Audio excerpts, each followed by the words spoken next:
નમસ્કાર મિત્રો, welcome to આત્મનિર્માણ education portal. તો જેવી રીતે તમને ખબર જ છે કે એક્ઝામના ડેટના શેડ્યુલ આવી ગયેલા છે. ક્લાસ 3 લેવલની પણ એટલે કે બિન સચિવાલયની પણ તારીખની સંભાવનાઓ છે જ, જે જાન્યુઆરી ફેબ્રુઆરી પછીના કોઈ એક મંથમાં લેવાઈ જશે. તો આત્મનિર્માણ એપ્લિકેશનની અંદર દરેક સબ્જેક્ટ વાઇઝ એ દરેક કોર્સનું પણ હવે સમર્પણ થવા આવ્યું છે. તો એ દરેક કોર્સનું તમે એનાલિસિસ કરો, સમજો, પોતાની નોટ્સ બનાવો. તો હવે આપણે આપણા સબ્જેક્ટની વાત કરીએ એટલે કે કોમ્પ્યુટરની અંદર. તો તમે જાણો છો કોમ્પ્યુટરની અંદર આપણે અત્યારે જે પોર્શન ચાલે છે એટલે કે માઇક્રોસોફ્ટ ઓફિસ, જેની અંદર આપણે પાવર પોઈન્ટની ચર્ચા કરી લીધી છે, વર્ડની ચર્ચા કરી ચૂક્યા છીએ અને લાસ્ટ લેક્ચરમાં આપણે એક્સેલની ચર્ચા કરી હતી. તો એક્સેલની વાત કરીએ તો એક્સેલનો ઉપયોગ તો આપણે ખબર છે કે દરેક પ્રકારના ડેટાને મેનેજમેન્ટ કરવા, કેલ્ક્યુલેશન કરવા માટે સૌથી વધારે યુઝ તેનો થતો હોય છે એક્સેલનો. એક્સેલનો જે યુઝ છે એ કોઈ પણ બિઝનેસ છે, કોઈ કંપની છે, ઓર્ગેનાઇઝેશનલ છે, કોઈ કોલેજ, સ્કૂલ કે ત્યાં આગળ કોઈ પણ ડેટા છે કેલ્ક્યુલેટ કરવાના હોય તો એમાં સૌથી વધારે યુઝ તેનો થતો હોય છે એક્સેલનો. એ શેના માટે? કેમ કે એક્સેલની અંદર તમે કોઈ પણ ડેટા એન્ટર કરો છો તો એનું જે કેલ્ક્યુલેશન હોય ને એ સરળતાથી તમે એક્સેલમાં કોઈ પણ ફોર્મ્યુલા બેઝથી ઝડપથી કરી શકો છો. એટલે કે ટાઈમને તમારું રિડ્યુસ કરી દે છે. જે તમારે ડેટા પેન પેજ લઈને યુઝ કરવું પડે છે એને બદલે એ ડેટા તમે એક્સેલની અંદર ઇન્સર્ટ કરી દો તો તમારું જે કેલ્ક્યુલેશન છે ને એક મિનિટોની અંદર, સેકન્ડોમાં તમારું એક વર્ક છે ને ઝડપથી પૂરું થઈ જશે કેલ્ક્યુલેશનનું. તો આપણે એક્સેલની આપણા વિડીયોની અંદર ચર્ચા કરી હતી. તો આપણે એની અંદર એક્સેલના જે પાર્ટ છે, સ્ક્રીન છે, એના મેનુ છે, એના જે ભાગ છે, ઓપ્શન, એના વિશે આપણે ચર્ચા કરી હતી. તો આપણે એકવાર રિવાઇઝ કરી લઈએ કે MS એક્સેલ ચાલુ કરવાની આપણી જો રીતની વાત કરવામાં આવી હતી તો એની જે 4 મેથડો છે એક્સેલને ઓપન કરવાની. તો સૌથી પહેલી છે સ્ટાર્ટ બટન દ્વારા તમે ઓલ પ્રોગ્રામમાં જઈને એક્સેલ ઓપન કરી શકો છો. બીજી આપણી મેથડ હતી કે સ્ટાર્ટ બટન દ્વારા તમે સર્ચ બોક્સની અંદર એક્સેલ લખીને, એક્સેલ ટાઈપ કરીને પણ એક્સેલ ઓપન કરી શકો છો. ત્યાર પછી આપણે વાત કરી હતી ડેસ્કટોપની. ડેસ્કટોપ પર કોઈ પણ આઇકન છે અને તમે ડબલ ક્લિક કરશો તો પણ તમારું એક્સેલ ઓપન થઈ જશે, અથવા તો ન્યૂ પર ક્લિક કરશો અને એની અંદર માઇક્રોસોફ્ટ એક્સેલ વર્કશીટ પર ક્લિક કરવાથી પણ તમારું એક્સેલ ઓપન થઈ જશે. ત્યાર પછી આપણી ચોથી મેથડ હતી રન મેનુની. રન મેનુમાં કેવી રીતે? વિન્ડો કી દ્વારા R પ્રેસ કરીને, એટલે વિન્ડો કી +R પ્રેસ કરશો એટલે રન મેનુ ઓપન થશે અને એ રન મેનુની અંદર એક્સેલ એન્ટર કરવાથી પણ એક્સેલ ઓપન થઈ જશે. તો આ થયા એક્સેલની 4 મેથડો કે એક્સેલ ચાલુ કરવા માટેની જે 4 મેથડોનો યુઝ થતો હોય છે. સ્ટાર્ટ બટન ઓલ પ્રોગ્રામ દ્વારા, સર્ચ બોક્સ દ્વારા, ડેસ્કટોપ દ્વારા અને બીજું છે વિન્ડો કી દ્વારા, જેની આપણે અગાઉ પણ ચર્ચા કરી લીધી છે. ત્યાર પછી આપણે એક્સેલની વાત કરી હતી. તો એક્સેલ જે છે એક સ્પ્રેડશીટનો સમૂહ છે, એટલે કે વર્કશીટ તરીકે પણ એને ઓળખવામાં આવે છે. આપણે એક્સેલની અંદર વાત કરી હતી કે જ્યારે આપણે સ્ક્રીન ઓપન કરીએ ત્યારે એમાં શીટ 1, શીટ 2, શીટ 3 એમ 3 શીટ બાય ડિફોલ્ટ જોવા મળે છે. એટલે કે જેને આપણે વર્કશીટ પણ કહીએ છીએ. જેનો ઉપયોગ ક્યાં થાય છે? એકાઉન્ટને લગતા આપણે કોઈ કામ કરવા હોય, કોઈ પણ ગણતરીના કામ કરવા છે, કોલેજ રિલેટેડ, સ્કૂલ માટે કે કોઈ પણ બિઝનેસની અંદર તો ગણતરી કરવા માટેનો ઉપયોગ કરવામાં આવે છે. એકાઉન્ટને લગતા આપણે કોઈ પણ કાર્ય કરવા છે એના માટેનો ઉપયોગ કરવામાં આવે છે. ત્યાર પછી ડેટાના આધારે કોઈ પણ વિવિધ પ્રકારના ચાર્ટ, ગ્રાફ કે કોઈ પણ રિપોર્ટ તૈયાર કરવો છે. કોઈ પણ ડેટા છે એને સરળતાથી રજૂઆત કરવા માટે એ ડેટા, એ માહિતીને આપણે ગ્રાફ રૂપે કે કોઈ પણ ચાર્ટ રૂપે કે ટેબલ રૂપે દર્શાવીને રજૂઆત કરીએ તો સરળતાથી એ વસ્તુને સમજી શકાય છે. તો એના માટે પણ એક્સેલનો ઉપયોગ કરવામાં આવે છે. એટલે કે બજેટ અને બિલ બનાવવું હોય તો પણ એક્સેલનો ઉપયોગ કરવામાં આવે છે. એટલે કે જ્યાં ગણતરી હોય ત્યાં એક્સેલનો સૌથી વધારે ઉપયોગ થતો હોય છે. ક્લિયર? એક્ઝામની અંદર સૌથી વધારે પૂછાતો ક્વેશ્ચન મોસ્ટ ઇમ્પોર્ટન્ટ કે કોઈ પણ ફાઇલ છે તો એનું એક્સટેન્શન પૂછાતું હોય છે ઘણીવાર. તો એક્સેલની અંદર એક્સેલ ફાઇલનું એક્સટેન્શન શું છે? .xls. તો આ થયું એક્સેલ વિશે, જેની આપણે અગાઉમાં પણ ચર્ચા કરી ચૂક્યા છીએ. ત્યાર પછી આપણે લાસ્ટ વિડીયોની અંદર વાત કરી હતી એક્સેલની ફેસિલિટીની. તો એક્સેલની ફેસિલિટીની વાત કરીએ તો કેટલા 3 પ્રકારની હોય છે. એક વર્કશીટની, એક ડેટાબેઝ અને ત્રીજું છે ગ્રાફિક્સ.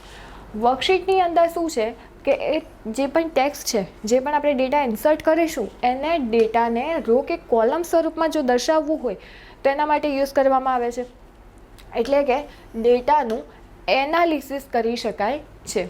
વર્કશીટનો યુઝ શું થશે કે કોઈ પણ ટેક્સ્ટ છે કે ન્યુમેરિકલ ડેટા છે એનું રો કે કોલમ સ્વરૂપમાં દર્શાવવું હોય કે કોઈ પણ ડેટાનું એનાલિસિસ કરવું હોય તો એના માટે કઈ ફેસિલિટી છે?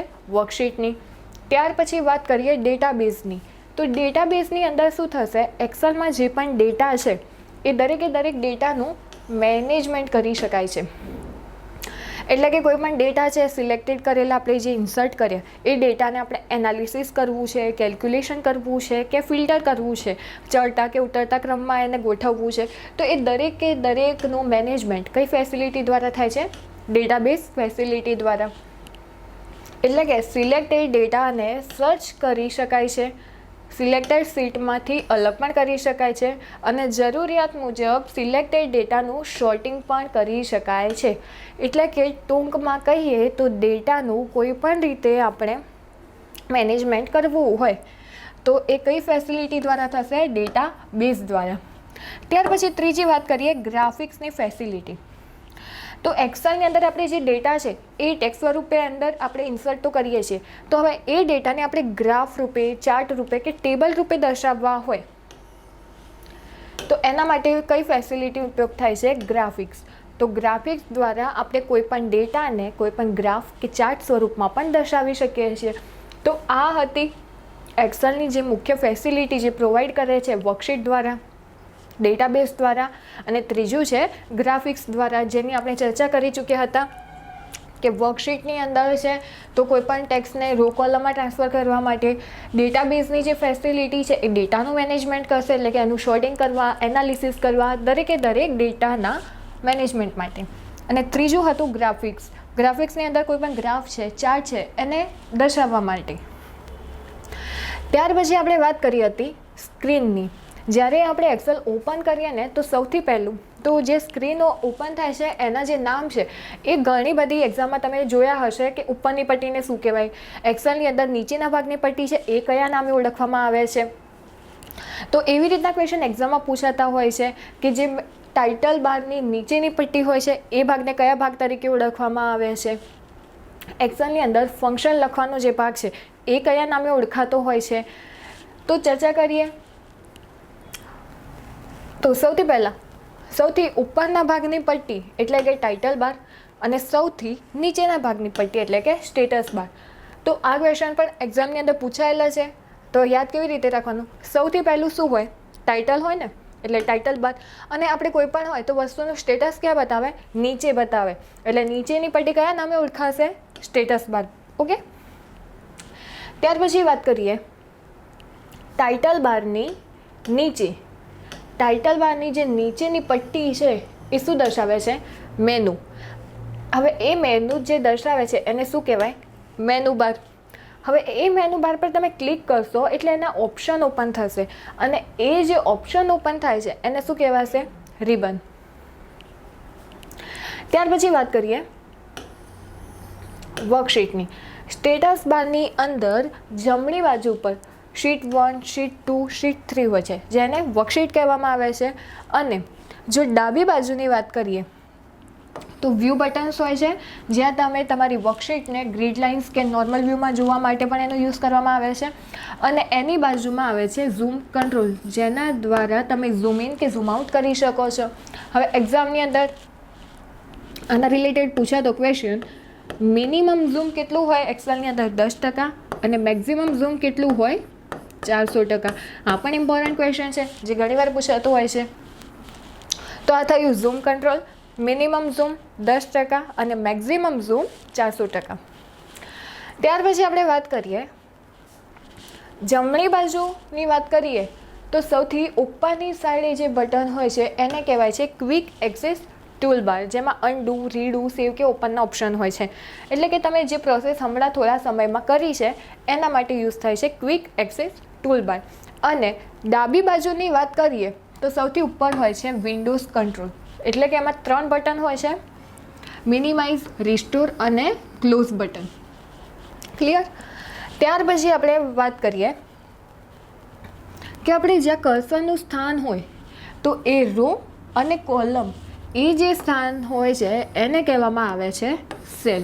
અને આ સેલ જ્યાં એનું એડ્રેસ બાર બતાવે છે એને કહેવાય છે એનું એડ્રેસ બાર. એટલે કે આપણું સેલ અત્યારે એ નામની કોલમમાં ફર્સ્ટ રોની અંદર છે. તો આ સેલ છે. હવે એ સેલનું નામ શું થશે? તો સૌથી પહેલાં કોલમ એટલે એ, અને કઈ રોમાં છે? ફર્સ્ટ રોમાં એટલે 1. તો A1 શું થયું? આ સેલનું એડ્રેસ બાર. ક્લિયર? હવે એક્સેલમાં એક બાર નવું હોય છે. કયો? ફોર્મ્યુલા બાર.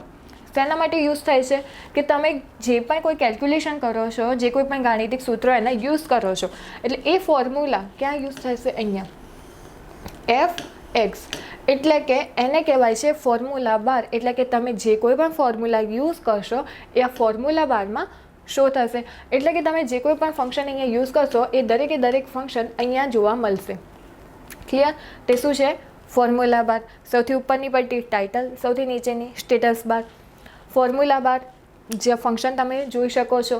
ટાઇટલ બારની નીચે મેનુ બાર. મેનુ બારની નીચે જે ઓપ્શન હોય છે એને કહેવાય છે રિબન. સેલ અને એ સેલનું હોય છે એડ્રેસ. ત્યાર પછી zoom control, minimum zoom 10%, maximum zoom 400%. અને વિન્ડો કંટ્રોલની વાત કરવામાં આવે તો મિનિમાઇઝ, ક્લોઝ ને રેસ્ટોર. અને જમણી બાજુ વાત કરવામાં આવે તો ક્વિક એક્સેસ ટૂલ બાર. ત્યાર પછી આપણે આપણા અગાઉના લેક્ચરમાં વાત કરી હતી બાય ડિફોલ્ટ નેમની અંદર. તો જ્યારે પણ તમે એમાં ઓપન કરશો તો એ જે વર્કશીટ હોય છે એનું બાય ડિફોલ્ટ નેમ હોય છે બુક 1. ત્યાર પછી એના ફોન્ટ નામની આપણે ચર્ચા કરી હતી, કેલિબ્રી. સાઇઝની વાત કરી હતી તો 11. મિનિમમ સાઇઝની વાત કરવામાં આવે તો 8. અને મેક્સિમમ વાત કરવામાં આવે તો 72. ત્યાર પછી ડિફોલ્ટ ફોન્ટ સ્ટાઇલની વાત કરી હતી તો રેગ્યુલર હોય છે.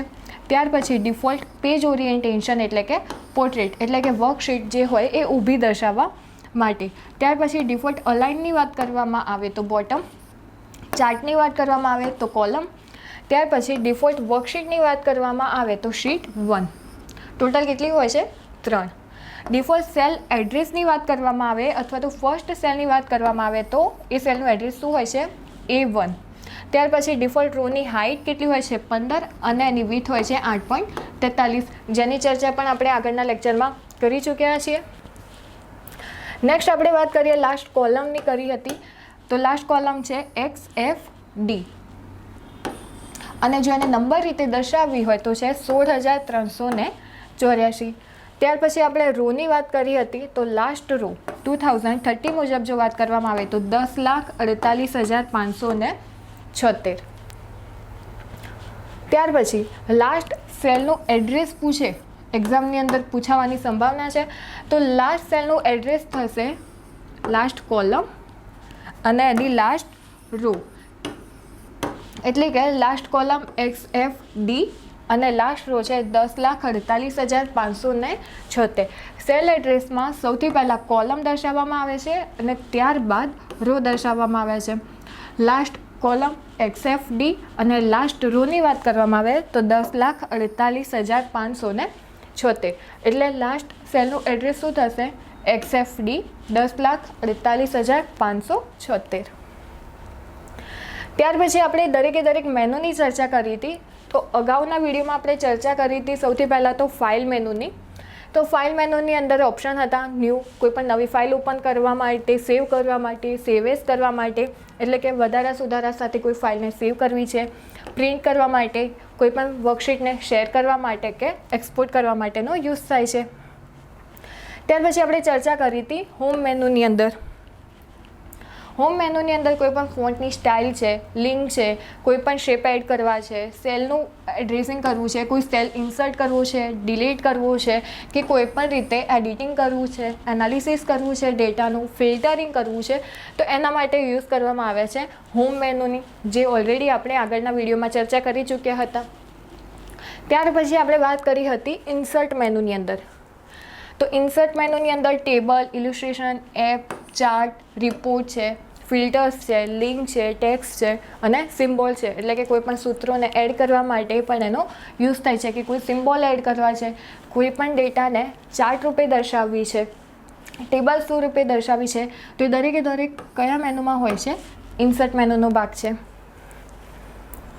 ત્યાર પછી હવે નેક્સ્ટ આપણે વાત કરીએ આપણા આજની, તો એ છે પેજ લેઆઉટ.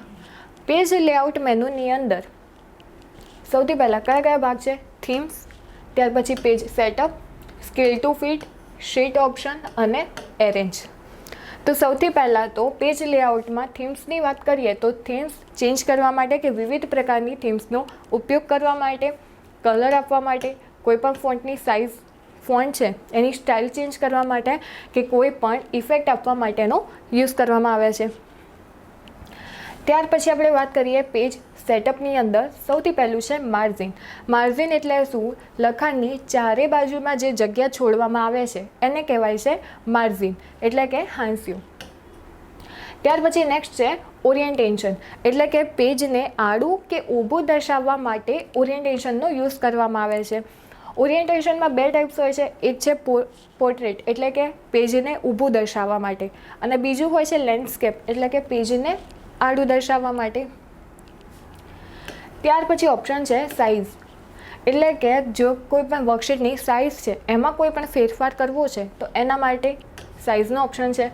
ત્યાર પછી છે પ્રિન્ટ એરિયા, એટલે કે જેટલા ભાગને સિલેક્ટેડ ભાગને પ્રિન્ટ કરવું છે તો એના માટે ઓપ્શન છે પ્રિન્ટ એરિયા. ત્યાર પછી ઓપ્શન છે બ્રેક્સ, એટલે કે વર્કશીટની અંદર કોઈ પણ પેજને બ્રેક કરવા માટે કે શોર્ટ કરવા માટે. ત્યાર પછી બેકગ્રાઉન્ડ્સ માટે બેકગ્રાઉન્ડનો ઓપ્શન છે. અને ત્યાર પછી છે પ્રિન્ટ ટાઇટલ્સ, એટલે કે જેટલા કોલમ અને જેટલી રોની અંદર ડેટા ઇન્સર્ટ કરેલા છે એટલા જ ભાગને, એટલી જ કોલમ અને આપણે ડેટાને પ્રિન્ટ આઉટ કરવું હોય તો એના માટે ઉપયોગ થાય છે પ્રિન્ટ ટાઇટલ્સ. એમાં શું થશે, જેટલી કોલમ અને રોની અંદર ડેટા ઇન્સર્ટ કરેલા છે એટલે જ ભાગ આપણને પ્રિન્ટની અંદર શો થશે.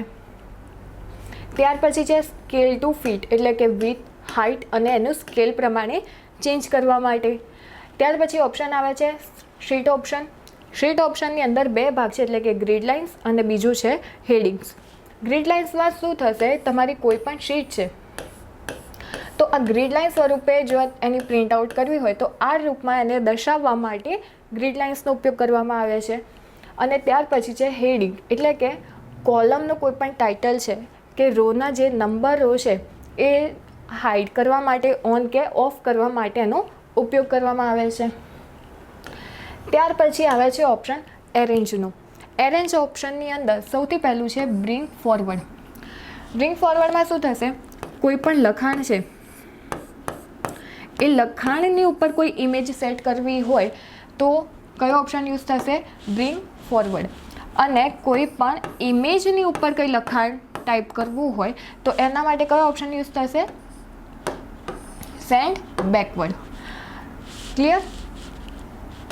બ્રિંગ ફોરવર્ડમાં શું થશે, કોઈ પણ લખાણની ઉપર કોઈ ઇમેજ ઇન્સર્ટ કરવું છે તો એના માટે. અને સેન્ડ બેકવર્ડમાં શું થશે, કોઈ પણ પિક્ચરની ઉપર લખાણ લખવું છે તો એના માટે સેન્ડ બેકવર્ડ. ત્યાર પછી છે સિલેક્શન પેન, એટલે કે જે પણ ઓબ્જેક્ટનું લિસ્ટ હોય છે એમાંથી સિલેક્શન કરવા માટેનો યુઝ થાય છે. ત્યાર પછી છે અલાઇન, એટલે કે કોઈ પણ ઇમેજ છે એની જે પ્લેસ છે, જગ્યા, એમાં કોઈ પણ ચેન્જ કરવા માટે અલાઇનનો ઉપયોગ કરવામાં આવે છે, એટલે કે પિક્ચરની અંદર કોઈ પણ જગ્યાનો ફેરફાર કરવા માટે. ત્યાર પછી છે ગ્રુપ, એટલે કે કોલમ અને રો જે છે એને ભેગા કરીને ગ્રુપ બનાવવા માટેનો યુઝ કરવામાં આવે છે. અને રોટેટ, એટલે કે કોઈપણ ડિગ્રીમાં એને ફેરવવા માટે યુઝ કરવામાં આવે છે. તો આ વાત હતી પેજ લેઆઉટ મેનુની, જેની અંદર થીમ્સ છે, પેજના સેટઅપ માટે છે અને અલાઇનમેન્ટનો સમાવેશ થાય છે. ત્યાર પછી વાત કરીએ ફોર્મ્યુલાઝ. ફોર્મ્યુલાની અંદર આપણે એક્સેલની અંદર જે પણ ફોર્મ્યુલા યુઝ કરતા હોઈએ છીએ, જેમ કે મેથેમેટિક છે, લોજિકલ છે, ટેક્સ્ટ ફોર્મ્યુલા છે, એ દરેકનો સમાવેશ થાય છે. તો સૌથી પહેલાં વાત કરીએ ફંક્શન લાઇબ્રેરી. ત્યાર પછી છે ડિફાઇન નેમ્સ, પછી ભાગ આવે છે ફોર્મ્યુલા, એડિટિંગ અને છેલ્લું છે કેલ્ક્યુલેશન. તો ફોર્મ્યુલાની અંદર સૌથી પહેલો ભાગ છે ફંક્શન લાઇબ્રેરી. એની અંદર સૌથી ફર્સ્ટ ઓપ્શન છે ઇન્સર્ટ ફંક્શન, એટલે કે જે કોઈ પણ ફંક્શન તમારે ઇન્સર્ટ કરવું હોય કેલ્ક્યુલેશન કરવા માટે તો એ દરેકે દરેક ફંક્શનનો ઉપયોગ કરવામાં આવશે ઇન્સર્ટ ફંક્શનની અંદર. જેમ કે પહેલું છે ઓટો સમ એટલે કે સરવાળો કરવા માટે. ત્યાર પછી છે રિસેન્ટલી યુઝડ એટલે કે થોડા ક્ષણોમાં તમે જે કોઈ પણ ફોર્મ્યુલા યુઝ કર્યો છે, રિસેન્ટલી જે ફોર્મ્યુલાને યુઝ કરેલો હશે એ ફોર્મ્યુલાને યુઝ કરવો હોય તો એના માટે યુઝ કરવામાં આવે છે રિસેન્ટલી યુઝ. ત્યાર પછી ઓપ્શન છે ફિનાન્શિયલ, લોજિકલ, ટેક્સ. તો આપણે એ સ્વરૂપના જે પણ ફંક્શનો હોય છે એને યુઝ કરવા માટે. પછી છે ડેટ એન્ડ ટાઈમ, ડેટ અને ટાઈમને લગતા ફોર્મ્યુલાનો યુઝ કરવા માટે. Lookup and reference, maths and triangle એટલે કે ગણિત અને ત્રિકોણમિતિના કોઈ પણ આપણે ફોર્મ્યુલા યુઝ કરવા છે તો એના માટે યુઝ થાય છે. અને છેલ્લું છે મોર ફંક્શન એટલે બીજા કોઈ અન્ય ફોર્મ્યુલા હોય ડેટને લઈને, મંથને લઈને, યર વાઇઝ કે એનું ડિફરન્ટ કાઢવા માટે તો એ દરેકે દરેક ફોર્મ્યુલા શેમાં આવશે? અન્ય ફોર્મ્યુલાની અંદર. તો જે પણ ફંક્શન તમારે યુઝ કરવા છે એક્સેલની અંદર એ દરેકે દરેક ફંક્શનના અલગ અલગ ફોર્મ્યુલા છે જેનો યુઝ કરીને તમે માહિતીને મેળવી શકો છો. તો શેની અંદર થશે? ફંક્શન લાઇબ્રેરીના ઓપ્શનની અંદર. તો સૌથી પહેલાં તો આપણે વાત કરી હતી ફંક્શનમાં લોજિકલ છે, ટેક્સ્ટ છે, ડેટ એન્ડ ટાઈમ ફંક્શન છે. તો એ દરેકે દરેક ફંક્શનની ચર્ચા આપણે આગળ ડિટેલ્સમાં કરીશું. ત્યાર પછી છે ડિફાઇન નેમ્સ. તો ડિફાઇન નેમ્સના ઓપ્શનની અંદર સૌથી પહેલો ભાગ છે નેમ મેનેજર એટલે કે કોઈપણ વર્કશીટની અંદર કોઈપણ નામને એડિટ કરવું છે, રિનેમ કરવું છે, કોઈપણ ચેન્જ કરવું છે તો એના માટે યુઝ કરવામાં આવે છે નેમ મેનેજર. ડિફાઇન નેમ એટલે વર્કશીટોનો જે સમૂહ છે એને નામ આપવા માટે કે નામને એડિટ કરવા માટે યુઝ કરવામાં આવે છે. અને ત્યાર પછી છે ક્રિએટ ફ્રોમ સિલેક્શન એટલે કે તમે જે કોઈ પણ સિલેક્શન ઓપન કરી છે એમાંથી નવી તમારે કોઈ ડેટા ક્રિએટ કરવા છે એટલે કે તમારી પાસે જે કોઈ પણ ડેટા છે એમાંથી નવા અલગ ડેટા શોર્ટ આઉટ કરવા છે તો એના માટે યુઝ કરવામાં આવે છે ક્રિએટ ફ્રોમ સિલેક્શન. ત્યાર પછી વાત કરીએ ફોર્મ્યુલા ઓડિટિંગ. તો એની અંદર સૌથી પહેલું છે ટ્રેસ પ્રેસિડન્ટ. તો એમાં એક જે ડેટા છે એને એરો દ્વારા દર્શાવવામાં આવશે કે જે ફોર્મ્યુલાનો તમે ઉપયોગ કરવાના છો, જેના આધારિત તમે ફોર્મ્યુલા ઉપયોગ કરશો એ દર્શાવવામાં આવે છે ટ્રેસ પ્રેસિડન્ટ દ્વારા. ત્યાર પછી છે ટ્રેસ ડિપેન્ડન્ટ એટલે કે તમે જે ફોર્મ્યુલા યુઝ કરો છો એ કોના ઉપર આધારિત છે એ દર્શાવવા માટે યુઝ થાય છે ટ્રેસ ડિપેન્ડન્ટ. ત્યાર પછી છે રિમૂવ એરોસ એટલે કે તમે જે પણ ટ્રેસ પ્રેસિડન્ટ અને ટ્રેસ ડિપેન્ડન્ટ ડેટાને એરો દ્વારા દર્શાવ્યા હશે એ દરેકે દરેક જે એરો છે એને રિમૂવ કરવા માટે રિમૂવ એરો. ત્યાર પછી શો ફોર્મ્યુલા એટલે કે જે કોઈ પણ ફોર્મ્યુલાનો તમે ઉપયોગ કર્યો છે એ ફોર્મ્યુલાને જોવા માટે. એરર ચેકિંગ એટલે કે ડેટાનું તમે જે કોઈ પણ કેલ્ક્યુલેશન કર્યું કે કોઈ પણ રીતની એમાં એરર આવતી હોય તો એ એરરને ફાઇન્ડ આઉટ કરવા માટે યુઝ થાય છે એરર ચેકિંગનું. ત્યાર પછી છે ઇવેલ્યુએટ ફોર્મ્યુલા એટલે કે જે કોઈ પણ ફોર્મ્યુલા છે, ફંક્શન છે એનું મૂલ્યાંકન કરવા માટે યુઝ થાય છે ફોર્મ્યુલા ઇવેલ્યુએટ. ત્યાર પછી આવે છે ઓપ્શન કેલ્ક્યુલેશન. કેલ્ક્યુલેશનની અંદર કેલ્ક્યુલેશનનો ઓપ્શન હોય છે એટલે કે વર્કશીટની અંદર જે ડેટા આપણે કેલ્ક્યુલેટ કરવાના છીએ એના દ્વારા આપણે કેલ્ક્યુલેશન કરી શકીએ છીએ. પછી આવે છે કેલ્ક્યુલેટ નાઉ એટલે કે જે કોઈ પણ શીટ આપણે ઓપન કરી છે અને એ શીટમાં કોઈ પણ આપણે ડેટા કેલ્ક્યુલેટ કરવા છે તો એના માટે કેલ્ક્યુલેટ નાઉ. અને પછી છે કેલ્ક્યુલેટ શીટ એટલે કે જે કોઈ પણ એક્ટિવ શીટ છે જેમાં હાલ આપણે કામ ચાલુ છે તો એની અંદર આપણે કોઈ પણ કેલ્ક્યુલેશન કરવું હોય તો એના માટે યુઝ થાય છે કેલ્ક્યુલેટ શીટ. તો આ હતું ફોર્મ્યુલા મેનુની અંદર કે જેમાં ફોર્મ્યુલાને યુઝ કરવામાં આવે છે કોઈપણ ડેટાને કોઈપણ ગાણિતિક સ્વરૂપ દ્વારા કે કોઈપણ ફંક્શન દ્વારા એનું કેલ્ક્યુલેશન કરવા માટે. ત્યાર પછી વાત કરીએ ડેટાની. ડેટા મેનુની અંદર વાત કરીએ તો સૌથી પહેલું ઓપ્શન છે ગેટ એક્સટર્નલ ડેટા. ત્યાર પછી છે કનેક્શન. ત્યાર પછી short and filter, data tools અને છેલ્લું છે આઉટલાઇન. આ દરેકે દરેક ઓપ્શન ડેટા મેનુના ભાગ છે. તો સૌથી પહેલાં વાત કરીએ ગેટ એક્સટર્નલ ડેટા એટલે શું? કોઈ પણ ડેટા છે કોઈ બહારના સોર્સથી ઇન્સર્ટ કરવા છે વર્કશીટની અંદર તો એના માટે યુઝ થાય છે ગેટ એક્સટર્નલ ડેટા. ક્લિયર? એટલે કે એક્સેસ દ્વારા, કોઈ પણ વેબ દ્વારા, કોઈ ટેક્સ્ટ દ્વારા કે કોઈ બીજા અન્ય સોર્સ દ્વારા તમારે કોઈ પણ ડેટા કે માહિતીને વર્કશીટમાં એડ કરવું છે તો એના માટે યુઝ થાય છે ગેટ એક્સટર્નલ ડેટાનો. ત્યાર પછી વાત કરીએ કનેક્શનની.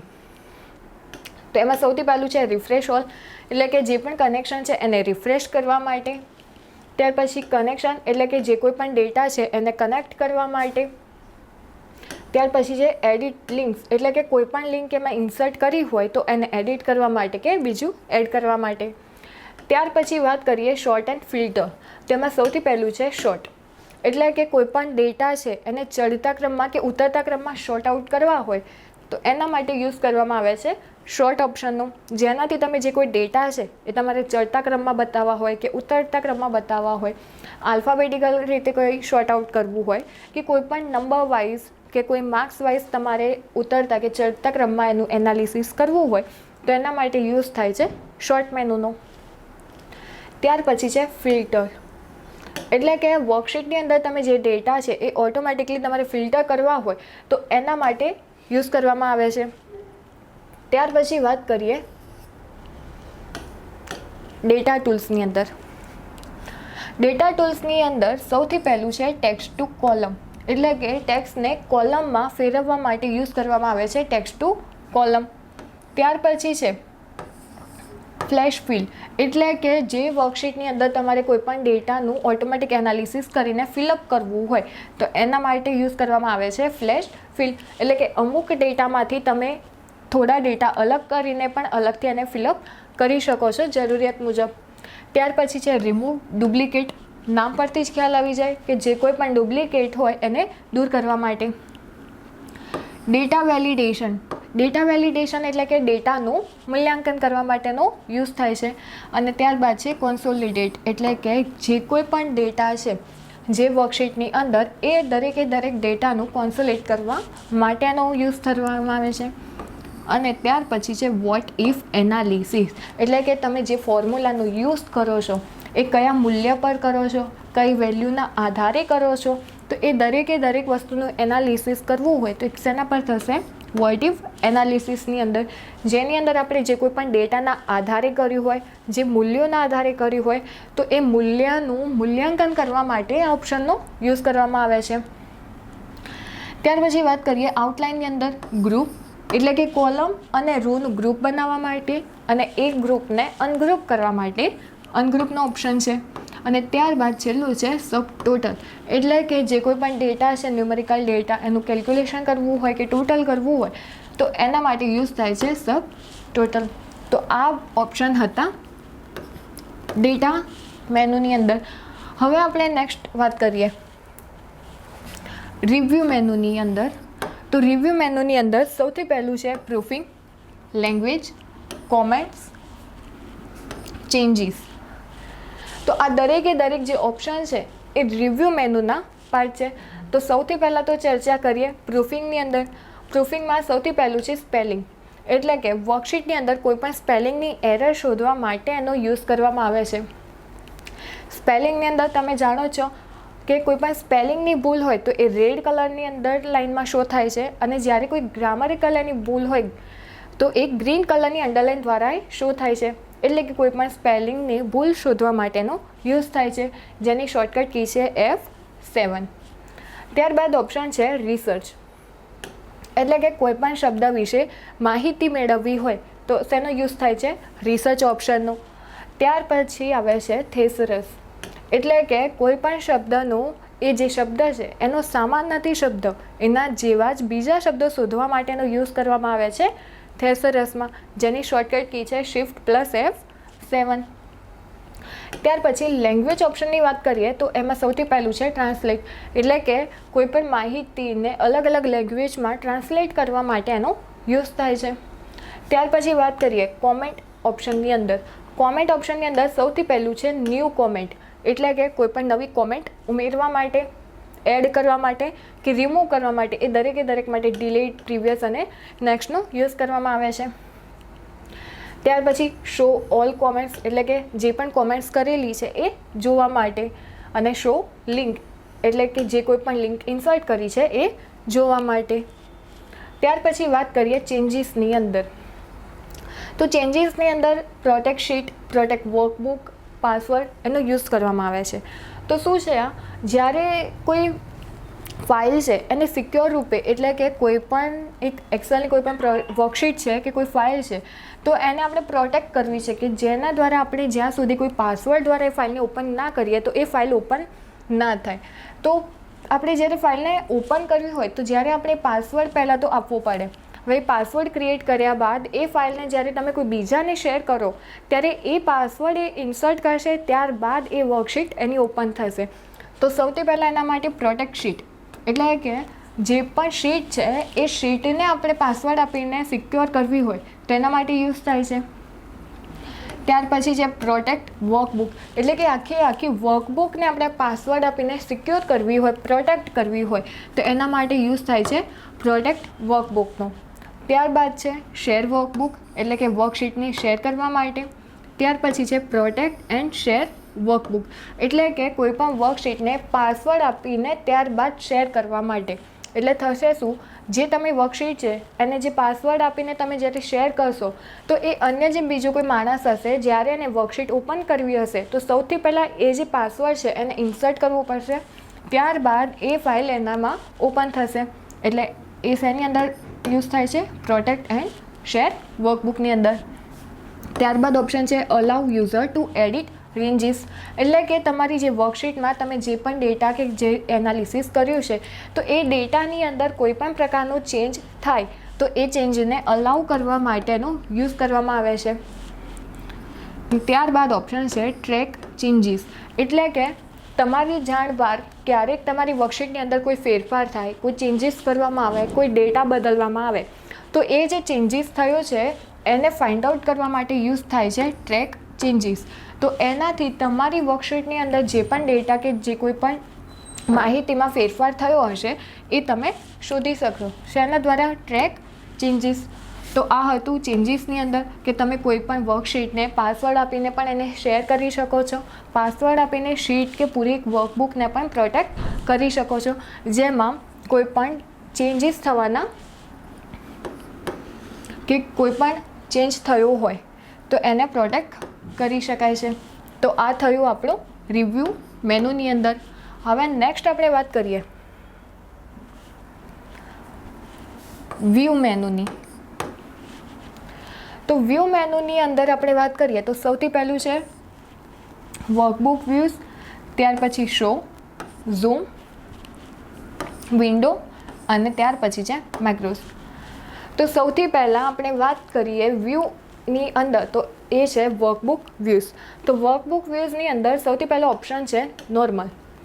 નોર્મલની અંદર શું થશે, જે કોઈ પણ ડેટા તમે વર્કશીટની અંદર લખ્યો છે એ ગ્રીડ લાઇન્સ દ્વારા, એટલે કે ગ્રીડ લાઇન્સ દ્વારા જો એને દર્શાવવું હોય આ રીતના સ્વરૂપમાં તો તમે નોર્મલની અંદર દર્શાવી શકો છો.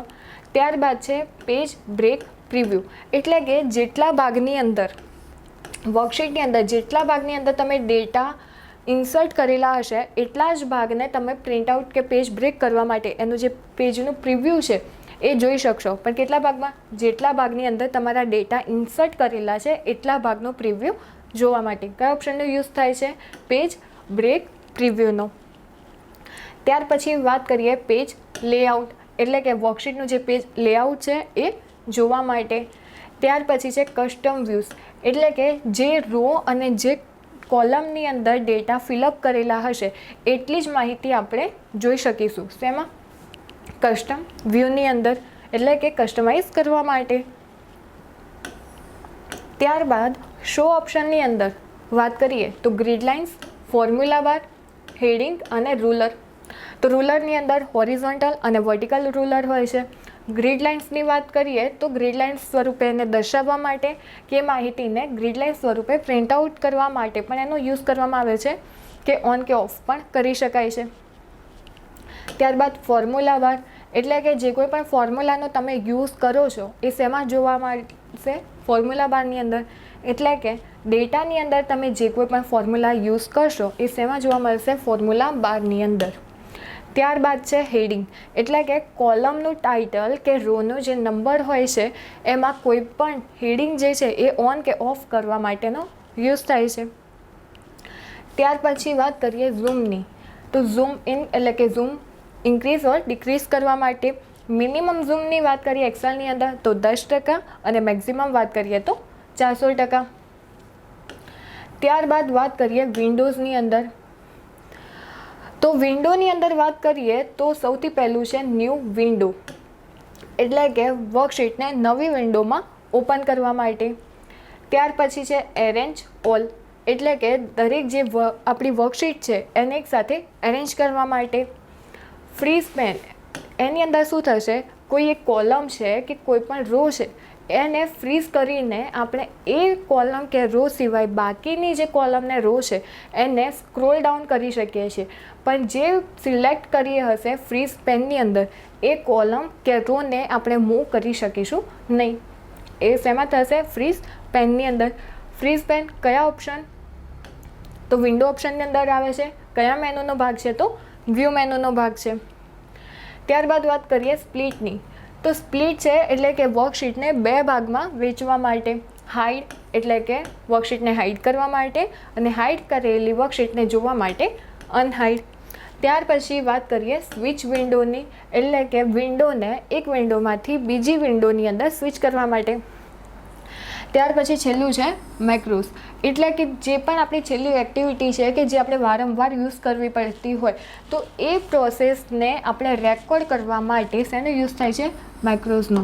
એટલે કે જે પ્રોસેસ આપણે વારંવાર યુઝ કરવી પડતી હોય કે જે કોઈ પણ લખાણ છે જેનું વારંવાર યુઝ કરવો પડતો હોય તો એને આપણે રેકોર્ડ કરીને યુઝ કરી શકીએ છીએ. જે કયા ઓપ્શનની મદદથી થઈ શકે છે, મેક્રોસ, જેની શોર્ટકટ કી છે Alt+F8. તો આ હતા દરેકે દરેક એક્સેલના મેનુની અંદર. આપણે સૌથી પહેલાં વાત કરી લીધી ફાઇલ મેનુની, એવી જ રીતે હોમ, ઇન્સર્ટ, પેજ લેઆઉટ, ફોર્મ્યુલાની અંદર વાત કરીએ તો મેથેમેટિક, ટેક્સ્ટ, લોજિકલ જેવા ફોર્મ્યુલા યુઝ થાય છે. ત્યારબાદ ડેટા, રિવ્યૂ અને વ્યૂની અંદર, તો વ્યૂની અંદર આપણે કોઈ પણ ડેટા જે છે એને નોર્મલ વ્યૂમાં કે પેજ બ્રેક કરીને કે બે વર્કશીટને સ્પ્લિટ કરીને પણ જોઈ શકીએ છીએ. કોઈ પણ આપણે જે કોઈ પણ લખાણ છે એને રેકોર્ડ કરીને પણ આપણે એનો યુઝ કરી શકીએ છીએ મેક્રોસની અંદર, જેની શોર્ટકટ કી Alt+F8. તો આ દયા એક્સેલની અંદર દરેકે દરેક મેનુની આપણે ચર્ચા કરી. હવે નેક્સ્ટ વિડીયોમાં આપણે ચર્ચા કરીશું કે આ જે ફંક્શનો યુઝ કરવામાં આવે છે, જેમ કે આપણે ફોર્મ્યુલા બારની અંદર વાત કરી, મેથેમેટિક છે, ડેટ માટેનું છે, મંથ માટેનું છે, યર માટેનું છે, એ ફોર્મ્યુલા કેવી રીતે યુઝ કરવામાં આવે છે. તો ફોર્મ્યુલાની પણ 4 મેથડ હોય છે. એક FX ફોર્મ્યુલા બાર દ્વારા તમે એને દર્શાવી શકો છો. કોઈપણ ફોર્મ્યુલાને ફોર્મ્યુલા પેનની અંદરથી તમે યુઝ કરી શકો છો. શોર્ટકટ કી દ્વારા પણ કોઈપણ ફોર્મ્યુલાને એડ કરી શકો છો. તો દરેકે દરેક ફોર્મ્યુલાને આપણે આગળના લેક્ચરની અંદર આપણે એને એક્સપ્લેન કરીશું કે એ ફોર્મ્યુલાનો યુઝ કેવી રીતે કરવામાં આવે છે. તો આ હતું આપણું એક્સેલના બેઝિક મેનુ વિશે. તો આગળ આપણે એની ચર્ચા કરીશું દરેકે દરેક એના ફંક્શન વિશે. તો આપણે જે એક્સેલની જે ચર્ચા કરી એ ડેટાબેઝ હોય છે, કેલ્ક્યુલેશન માટે હોય છે, એના જે ફંક્શનનો યુઝ કરવામાં આવશે એ જે થિયરિકલ વાંચવા કરતાં જો એને પ્રેક્ટિકલ કરવામાં આવે તો સરળતાથી યાદ પણ રહી શકે છે. તો નેક્સ્ટ લેક્ચરની અંદર આપણે દરેકે દરેક ફંક્શનની ડિટેલ્સમાં ચર્ચા કરીશું. Thank you.